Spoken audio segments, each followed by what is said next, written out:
I still remember the evening when my spouse and I sat across from each other at the kitchen table, sharing a meal in complete silence.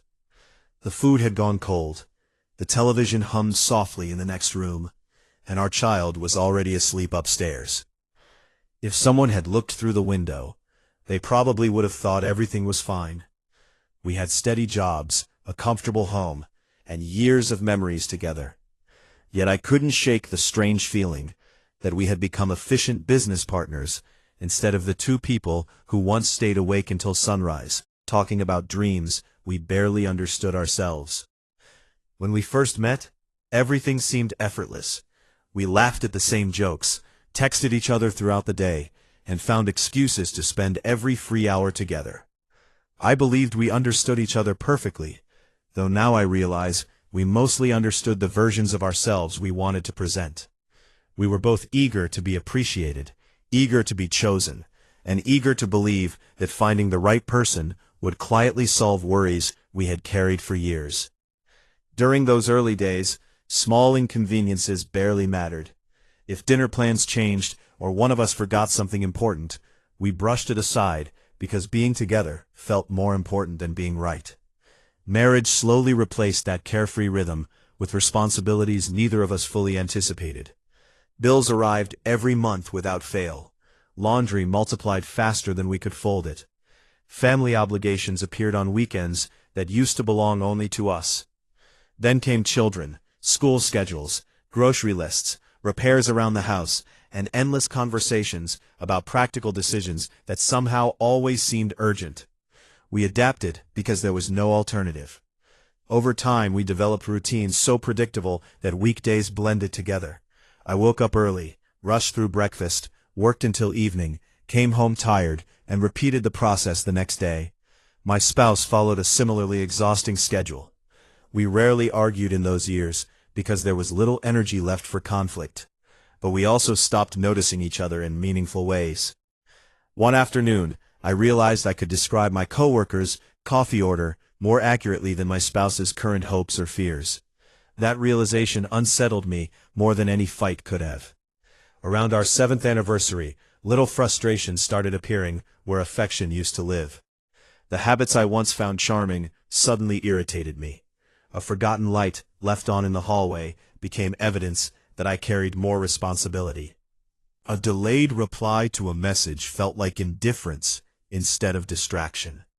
We never shouted dramatically or threw things across the room. Instead, disappointment accumulated quietly through hundreds of tiny moments that seemed too insignificant to discuss, yet too frequent to ignore. I remember one weekend when we planned a family outing that fell apart because of bad weather. The children complained, everyone became impatient, and by the end of the day, we were speaking only when absolutely necessary. That night I lay awake wondering how two people who loved each other could feel so lonely while sleeping inches apart. The following months brought even more distance. We focused on work, parenting, and obligations, while convincing ourselves that stability meant success. Friends admired how organized our lives appeared, but appearances hid the fact that we had stopped asking each other meaningful questions. We knew the calendar, the passwords, and the shopping list, yet somehow forgot to ask whether the other person was happy. The turning point arrived unexpectedly after a conversation with an older couple we had known for years. They didn't offer advice or dramatic stories. Instead, they casually mentioned that every long relationship requires several versions of itself because the people inside it inevitably change. Those words lingered with me for days.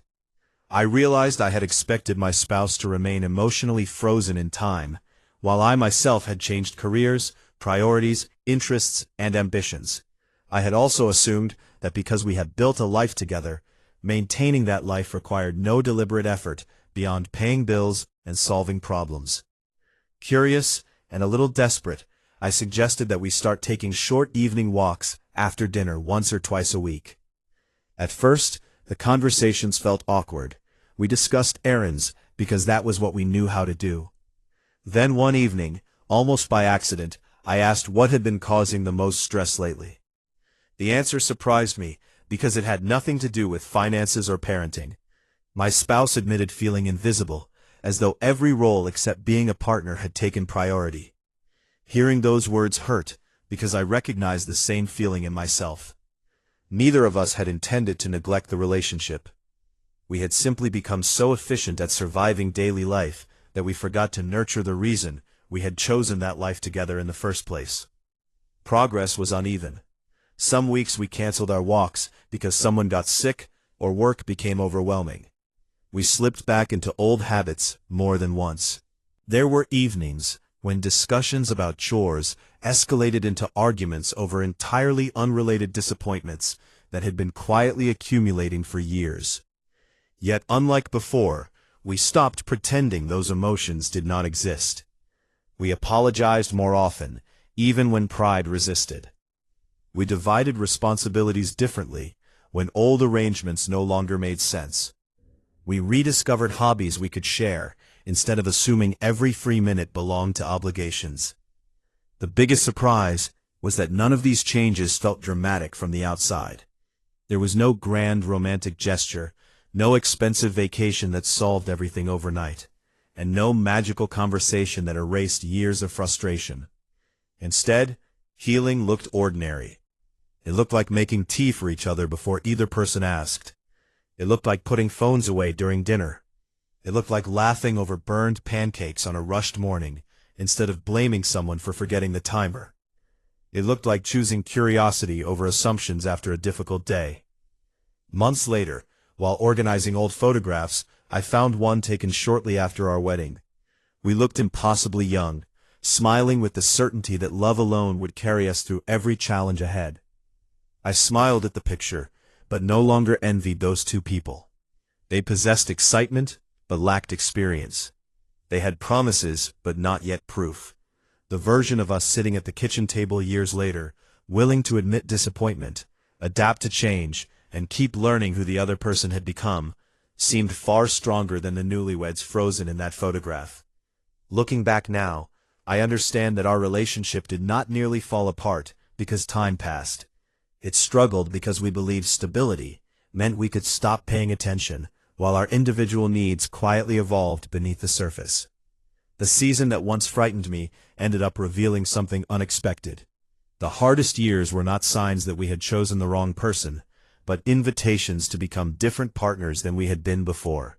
And when I think about that silent dinner so many years ago, I no longer remember it as the beginning of an ending. I remember it as the moment we finally noticed that the life we had carefully built needed to keep growing along with the two people living inside it.